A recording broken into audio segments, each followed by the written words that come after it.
sommes jeudi 25 février 2021. Bonjour, bonsoir, chers fidèles téléspectateurs de la télévision Renaissance. Bienvenue dans son journal dont voici d'abord les principales articulations. La CNTB a lamentablement échoué dans sa mission de réconcilier le peuple burundais. Elle a été en peuple partial tout au long de son mandat, selon Charles-Ndy Tigé, président de l'IPRONA de l'opposition. À partir du 1er mars 2021, tous les stands des commerçants qui se trouvent autour des marchés de la ville de Bujumbura seront fermés. La décision a été prise la semaine dernière par le ministère de l'Intérieur. Une bonne décision, mais qui aurait dû être précédée par une étude approfondie selon un expert en économie. Une bonne nouvelle, l'OMS sera responsable des éventuels effets secondaires dus au vaccin contre le Covid-19 du programme COVAX. L'OMS promet d'indemniser les victimes. Le développement de ces titres dans quelques poussières de secondes.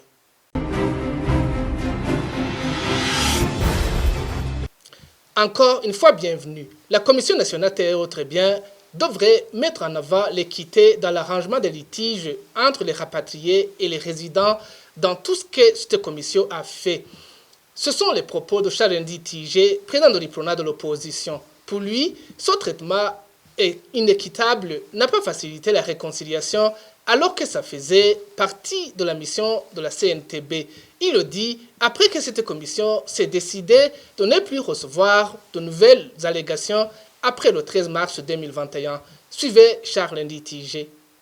Je dois reconnaître que je ne connais pas exactement les résultats publiés par la CNTB, mais ce que je sais, c'est que la CNTB a réalisé un travail fort controversé. Le bilan est fort mitigé parce que normalement, la CNTB devait s'occuper de tous les sinistrés. Par sinistrés, il faut entendre les rapatriés et les déplacés. Les déplacés intérieurs ont été laissés pour compte.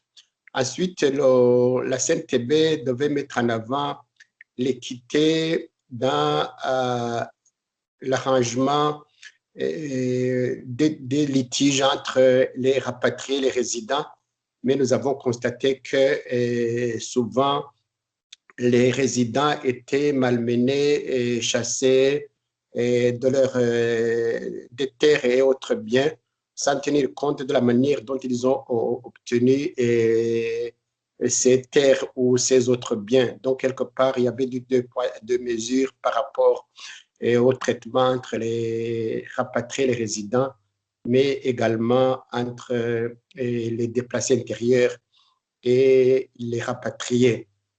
En plus, ce traitement inéquitable n'a pas favorisé la réconciliation, alors que ça faisait partie des missions de la CNTB. Pensez-vous que les équipes qui se sont succédées à la tête de la CNTB étaient faites de personnes à la place qu'il fallait? Justement, le problème essentiel réside à ce niveau-là. Au-delà de la loi qui était mal faite, c'est surtout les équipes qui ont fait la différence, surtout la présidence de la CNTB, parce qu'à l'époque de la BK, les choses marchaient relativement bien. Et il écoutait les résidents, il écoutait les rapatriés et il essayait de régler les problèmes cas par cas. Et il mettait même en avant parfois des arrangements à l'amiable entre rapatriés et résidents, et ce qui favorisait justement la réconciliation nationale, mais aussi le recouvrement des terres et des autres biens pour les rapatriés sans créer des rancœurs, sans créer des haines et des inimitiés. Malheureusement, depuis l'arrivée de Monseigneur Serapio Bambonanire, les choses ont changé dans le mauvais sens parce que Monseigneur Bambonanire Serapio a pris fait et cause pour les résidents, donc pour les rapatriés, et il chassait systématiquement les résidents qu'il diabolisait, qu'il malmenait, et sans qu'ils tiennent compte de la manière dont ils ont acquis ces terres et autres biens. Parce que parfois, les résidents avaient acheté de bonne foi des terres ou des biens, et même à la banque ou à d'autres personnes, et cela ne l'intéressait pas. Ils chassaient systématiquement les résidents au profit des rapatriés quelque part. Donc, cela posait des problèmes énormes. Ça ne résolvait ni le problème des rapatriés, ni celui des résidents. Charles Tigé est le président de l'EPRONA de l'opposition. Dans le cadre du magazine Défi de chez nous, produit en synergie des médias Radio Inzamba, Télévision Renaissance et la radio RPA, nous revenons sur la mesure du gouvernement de fermer les kiosques des commerçants se trouvant autour des marchés de la capitale économique du Burundi. Ils doivent aller louer les stands de l'intérieur du marché. Le ministre de l'Intérieur a annoncé cette décision la semaine dernière, arguant que c'est pour augmenter les taxes de l'État. Gervin Dirakobucha a indiqué à cette même occasion que cette mesure entrera en vigueur à partir du 1er mars 2021. Révérien Vazikamwe. À tous ceux qui ont transformé leurs maisons d'habitation dans des maisons commerciales se trouvant autour des marchés. Il s'agit visiblement de réformes importantes dans le secteur de la collecte des taxes. Depuis le 15 février, le ministère de l'Intérieur s'est lancé à une campagne de vulgarisation de ces réformes aux différents niveaux des intervenants dans ce secteur. Des percepteurs et des impôts au niveau de la mairie de Bujumbura ont été remplacés sur les allégations des chefs de zone, sur les incompétences ou d'autres raisons, des commerçants qui n'exercent pas à l'intérieur des marchés contraints d'exercer dans les marchés publics. Pour tous ceux qui ont transformé leur maison en usage résidentiel dans les magasins commerciaux, dites-leur qu'à partir du 1er mars, qu'ils doivent déménager vers les marchés publics.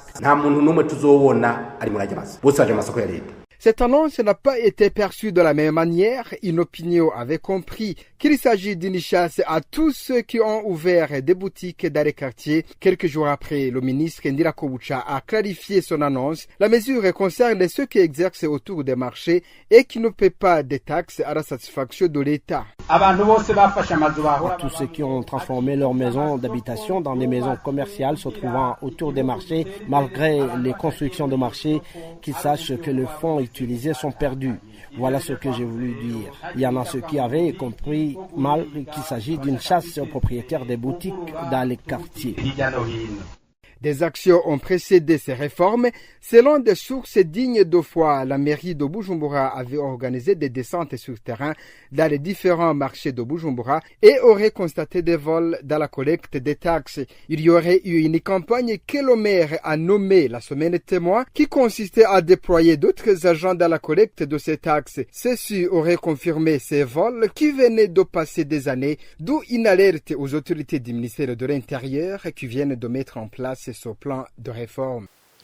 Merci à Révérien Bazikamwe. La décision du gouvernement burundais de démolir les kiosques autour des marchés est bonne. Cependant, elle devrait être précédée par une étude approfondie sur son impact socio-économique. C'est ce qu'indique André Nikwigizé, économiste. Suivez.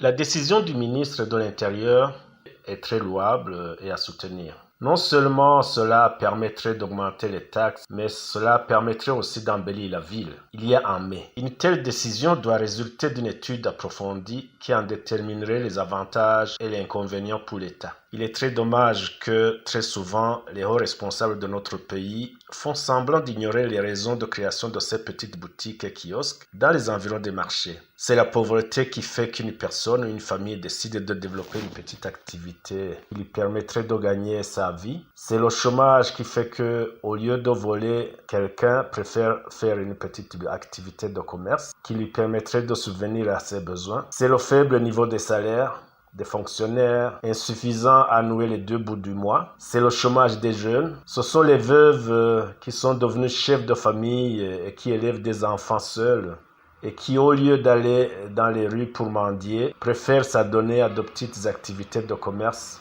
pour subvenir à leurs besoins et ceux de leurs enfants. Mais aussi ce que les responsables semblent ignorer, c'est que la population urbaine de Bujumbura s'est accrue considérablement. En 1962, la population urbaine de Bujumbura était de 60 000 personnes. Aujourd'hui, elle dépasse 1 million de personnes. Et ces personnes doivent se nourrir, s'habiller, se soigner, s'éduquer et éduquer leurs enfants. Et ces dernières années, comme vous le savez, d'autres événements sont intervenus qui ont renforcé l'état de pauvreté de la population. C'est notamment, en premier lieu, la baisse de l'aide étrangère consécutive à la violation des droits de l'homme enregistrée depuis 2015 et la mauvaise gouvernance politique, économique et financière dont la corruption est devenue endémique. C'est aussi la pandémie de la COVID-19 qui a eu des impacts importants sur l'économie nationale. Et dans beaucoup de pays en voie de développement comme le Burundi, ces activités du secteur informel contribuent largement aux économies de leur pays. Souvent, ils ne payent pas non plus de taxes. Alors, l'on peut se poser la question suivante. En détruisant ces petits fonds de commerce, le gouvernement a-t-il préalablement évalué les impacts d'une telle décision? Y aurait-il un programme de fournir des emplois à ces jeunes chômeurs? Va-t-il augmenter les salaires des fonctionnaires? Et ces enfants qui subsistaient grâce à ces petits commerces, que vont-ils devenir? Autant de questions. C'est pourquoi il aurait été nécessaire que le gouvernement se penche sérieusement sur ces questions avant de prendre une telle décision express. Demain, on risque d'être confronté à des filles qui s'adonnent à des activités déshonorantes, aux enfants de la rue, aux jeunes qui se droguent, à la mendicité, à la criminalité, etc. Le même ministère a suspendu les percepteurs des taxes communaux accusés de détourner les fonds publics. Une certaine opinion y voit un début d'une bonne action gouvernementale. Vous partagez la même opinion? Suspendre, écarter ou poursuivre ceux qui détournent l'argent du contribuable est une bonne chose. C'est une chose à encourager. Parce que ces ressources publiques qui vont dans les poches des gens, au lieu d'aller dans les caisses de l'État pour soutenir les projets de développement, est une perte énorme pour le peuple burundais. L'exemple vient toujours d'Ango, leader politique, de l'administration à la base au plus haut sommet de l'État. Soyez les modèles dans l'application des mesures édictées par les autorités sanitaires en matière de prévention et de protection contre la COVID-19. La population suivra d'autant plus facilement vos instructions qu'elle aura vu que vous les respectez vous-même. N'hésitez pas non plus à user de votre autorité si vous aviez à le faire. Vous aurez ainsi protégé la population dont vous êtes en charge. Ceci est un message du mouvement Inamahoro, femmes et filles pour la paix et la sécurité. Page santé de ce journal. L'Organisation mondiale de la santé s'engage à indemniser les éventuelles victimes d'effets secondaires des vaccins qui seront distribués dans le cadre du dispositif COVAX. L'OMS l'a annoncé au moment où le Ghana recevait mercredi la toute première livraison au monde de vaccins du COVAX contre le COVID-19. Ces doses gratuites visent à équilibrer l'accès aux vaccins entre pays riches et à faible revenu. D'autres pays du continent africain attendent leur tour. Franck Kazé. Le Ghana a reçu 600 000 doses du vaccin AstraZeneca. L'OMS a justifié le choix du Ghana par le fait que le gouvernement dispose d'un plan de déploiement solide du vaccin à travers le pays et des restrictions sanitaires sérieuses. Ces doses devraient atteindre le nombre de 2,4 millions d'ici fin juin. Après le Ghana, un bon nombre de pays africains, dont le Rwanda, le Sénégal ou encore l'Afrique du Sud, s'apprêtent à recevoir leur dose de vaccin du COVAX au mois de mars. Le programme international COVAX vise à garantir un accès équitable au vaccin entre les pays riches et ceux à faible revenu et couvre plus de 180 pays. Selon l'OMS, plus de 2 milliards de doses auront été livrées aux pays du monde entier d'ici la fin 2021. Parmi celles-ci, environ 1,3 milliard seront livrées aux 92 pays les plus pauvres inscrits au programme, couvrant environ 20% de leur population. Mais pour l'agence onusienne, l'arrêt du Covid-19 nécessitera l'immunisation d'au moins 70% de la population mondiale. En attendant, l'OMS rassure et affirme que les vaccins utilisés sont sûrs et pour motiver les populations, l'organisation vient de promettre d'indemniser toutes les personnes vaccinées qui pourraient subir des effets secondaires graves par le biais du programme COVAX. Merci aussi à Franck Kazé. Et c'est par ici que prend fin ce journal. Merci à vous qui l'avez suivi. Merci aussi à toute l'équipe de production. Au revoir.